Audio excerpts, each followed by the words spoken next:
Hey guys, welcome to another educational video from Generation H. And today we're going to be talking about why your Airbnb might be failing in this market. Because there's a lot of changes that are going on. So we're just going to get straight to it. We have a little bit of a list here, and we have experienced people who have Airbnbs, and they've already seen a rift. They've already seen other people bringing on Airbnbs in their market and seeing that they're not having success, or we're starting to slip on some of our own. So I'm going to start off with the first one. This is in no particular order. Pest or Pest Control. Big one. Right? Yes. We live in the city, or some of the houses are kind of suburban outside, but some of our houses are in the city. So then there's pest problems, whether that's mice, there's spiders, there's all that kind of stuff. That does make a difference because you can easily wake up to one of your Airbnb tenants having a mice or rat problem in their toilet, or just walking around. Walking through their suitcase. Yeah. Another one that usually stands out, if you go through Airbnb and you're looking at your comps, you'll see some that stand out from the bunch. Yeah. I would think that one of the reasons that some of them aren't doing so well is because they stand out too much, would be my argument, opposed to keeping neutral. Right? What are your thoughts? So I agree 100%. I ran across one just recently, and they chose a theme, which is good. You can choose themes, and it's okay. But the theme they went with, it was a little bit too far out there to where I think that's what's hurting them. They're not getting as many bookings. Was it like a type of animal or something? I don't know. It was a type of animal, but it just was themed too much around that one thing. It could have been they could have still had the theme but toned it back a little bit, and it would have been good, but they kind of So my opinion on that is, like, because you're trying to sell this place, this house, maybe 180 times throughout the year, 2-day stays, whatever, you're trying to sell it so many times at volume, you only have but so many people that might like that animal or might like certain colors or whatever. So just expand your buyer pool or renter pool to something that's a little bit more neutral and something a little bit more comfortable. Now, still stand out though. I think standing out is important. Yeah. But for me, when I'm booking Airbnb, I do look out for like some cool different places. It doesn't really need to be neutral, but it can't be like too over the top. I wouldn't mind that personally, but most people probably wouldn't want it too over the top. But having a mixed up one wall a different color, giving an accent wall, that's okay. Yeah, accent's good. Doing everything to look like a certain jungle, or that's probably not advised. Yeah. I mean, it's cool if you have like a Monopoly themed house. Correct. But like, that's cool. I don't know. Oh, I'd rent that one for sure. Yeah. I would. I wouldn't. But like, I'll play Monopoly. But the general probably wouldn't. Yeah. I would like to look at it, but I don't think I'd book it. Number 3, focus on the basics. Ratios. So the kind of towels that you have, the kind of sheets that you have. Yes. You say you sleep 6, but you only have 4 tables and you only have 4 sets of silverware and plates and all that kind of stuff. That matters. So it really does. Yeah, it happened to me on my last booking. We got a bad review because we sleep 8 at our place and there's only 6 plates. So we had the same problem. Yeah, when we first started, we advertised for 8 people. But if you actually went through, we had 6 plates, 6 sets of silverware, and one guest called us out on it, and we didn't realize it until they called us out. When they called us out, we went out, bought more stuff, so now you have enough for 12 people instead of just 8 people. Now keep in mind that like these things are easily fixable. Oh, just like you did. Yes. But it can compound on top of things, right? And if they walk in and they have pest issues, and then on top of that, they don't have enough plates to feed each other. It's like, really? Those are some of the basics, right? So those are some of the underlying basic things. Also, smaller stuff starts aggravating them more once a couple things bad happen, and then that's when you get the bad review. And don't ignore reviews. If they recommend something, think about it, and if you agree, like an iron, iron. Get it. Yeah, an iron or exactly. So I don't have like a $20 iron. I have steamers because it's 2020. So why wouldn't you have steamers? Rich people have steamers. Daryl doesn't want to spend $10 basically. So I have investors are stingy. No, so I am going to buy an iron. Cleanliness. Ooh, clean. Huge. So I mean, I think that's a pivotal one. I mean, if you had to create a triangle of the most important things about an Airbnb, cleanliness is at the top, right? So what about cleanliness that causes certain Airbnb hosts to not be successful? I would say that maybe not having a consistent person or a good system for cleaning, and that could easily just be like an SOP, right? Just like this is what you need to do for cleaning.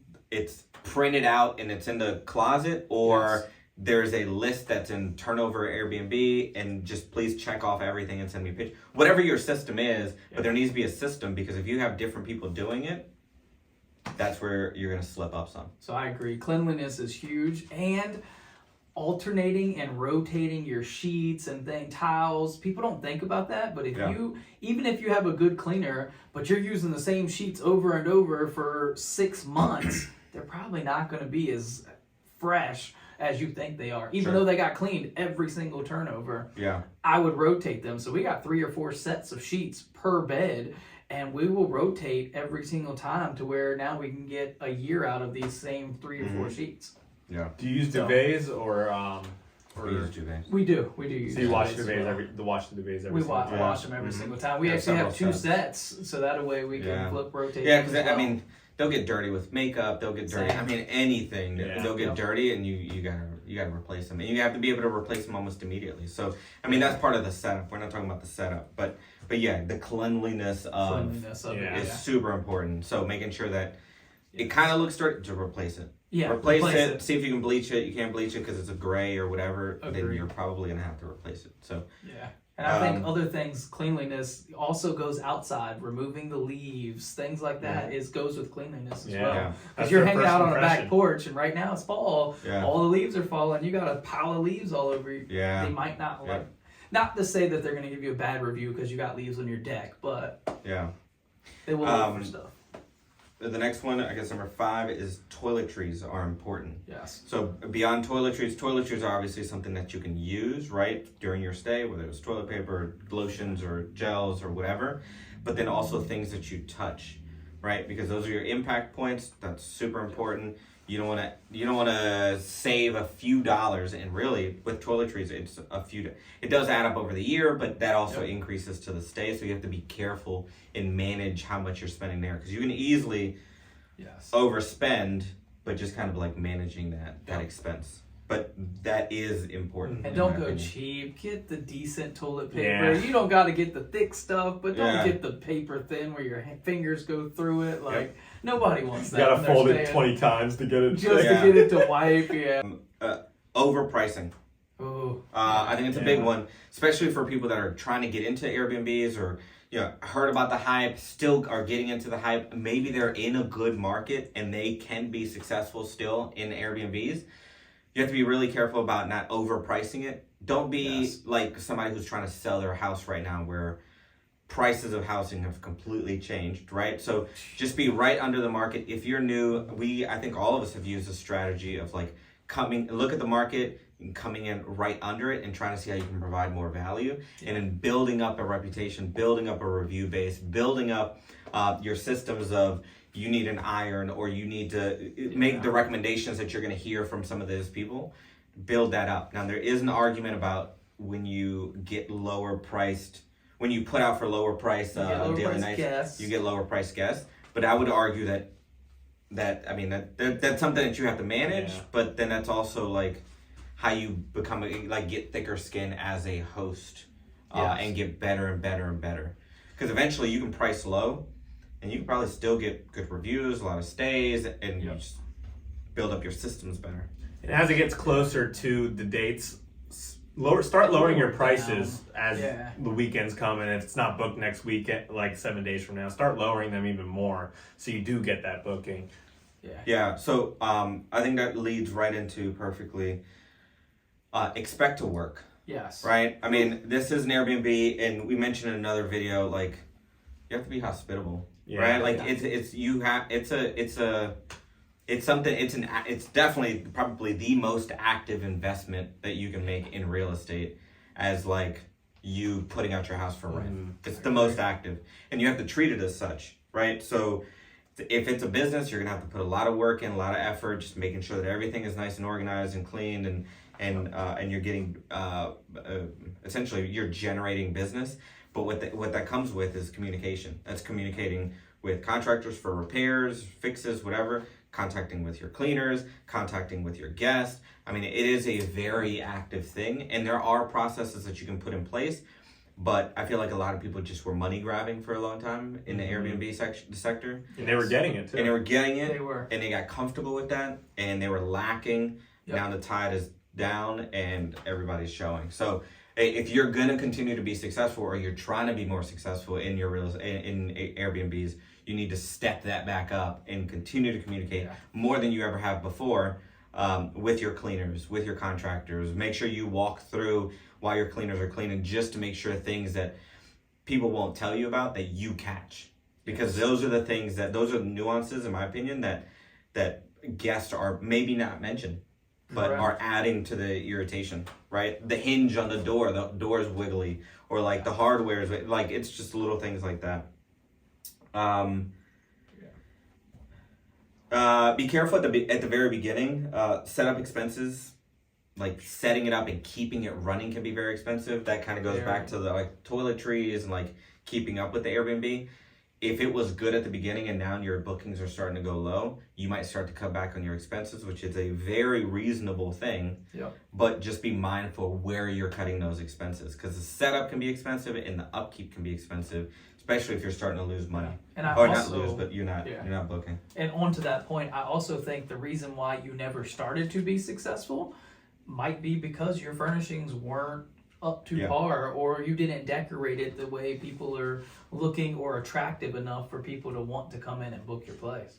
Especially nowadays, with people being more picky and more supply on the market, it's a lot easier or harder to compete with people. So you have to make it. Thank you. Bless you, Daryl. Thank you.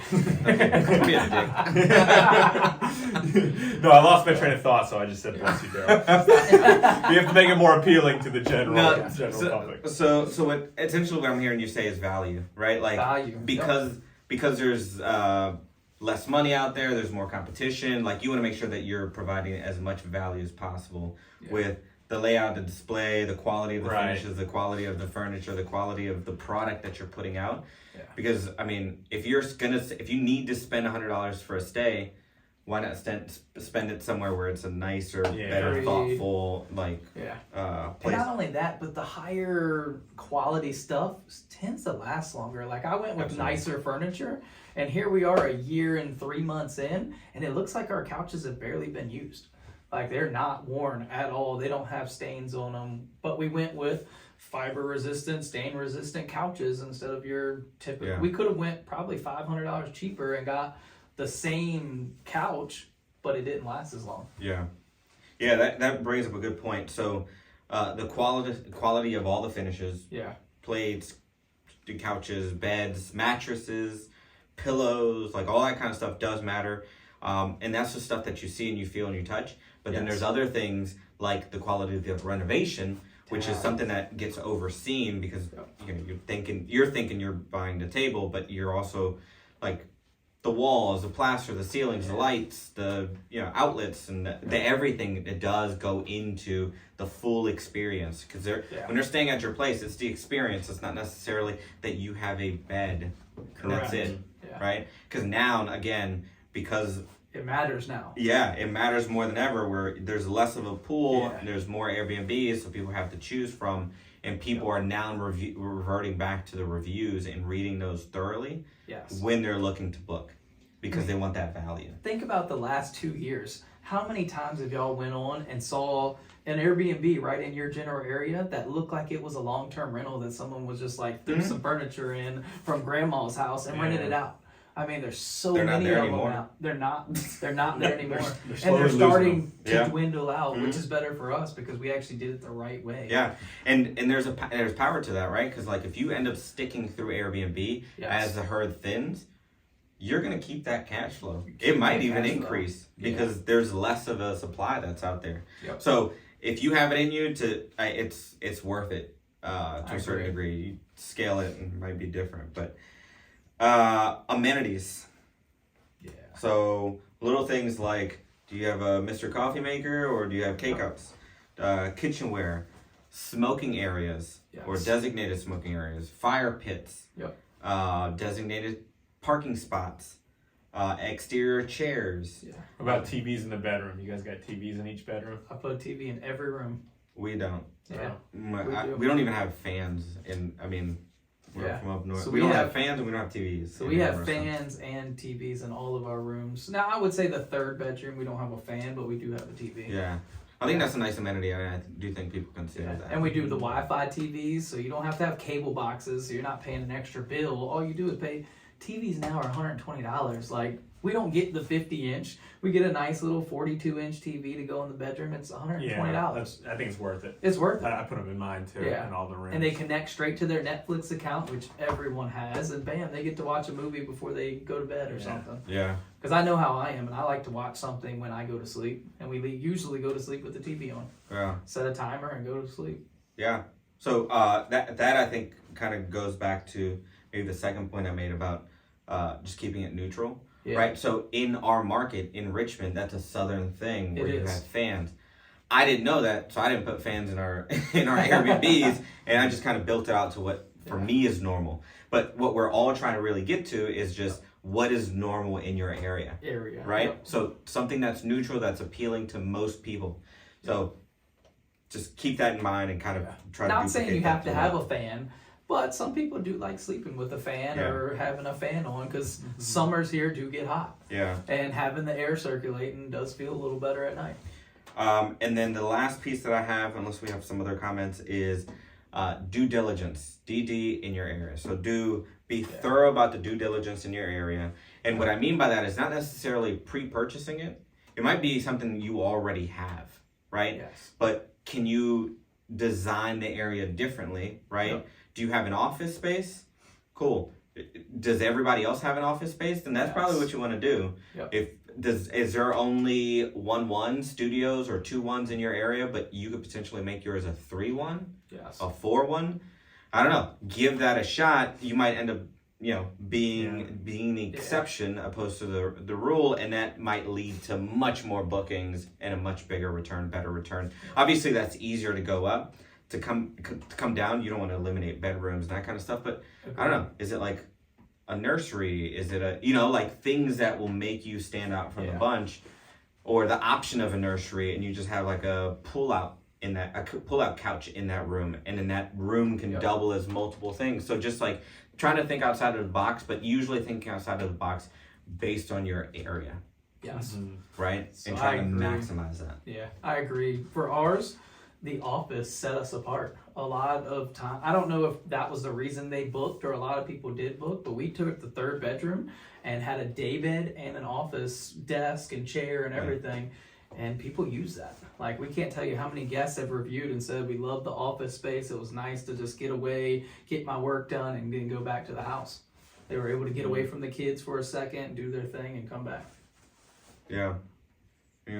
Follow-up comments? Anything else that we want to add? Did we touch? I would say Air DNA. We didn't touch on that much, but Air DNA, like due diligence, run your property on Air DNA and go off of what it says and you can look at other people's properties on there and see what they have, because you want to know what other, like you said, a 3-1, a 2-1, a office space, a nursery, and you can look and go through every picture and see what they did and why, because it tells you their success rate, their occupancy rate, and all of that on Air DNA. And look at that, so that way you can better judge what yours could or will do. And if you don't want to pay for AirDNA, if you're looking at multiple zip codes, because you got to pay per zip code, just go on Airbnb and look at the area, and then go to their calendar and just see how many dates are blocked off. Agreed. Chances are those are guest booking, unless they blocked off themselves for them to stay. If it's a vacation rental, that may be the case every now and then. But it's a good way to figure out the demand. Yeah, I doubt it unless you're in a vacation spot, like the beach or something. Most of the ones in the city, like y'all have and I have, we're not booking those and staying there.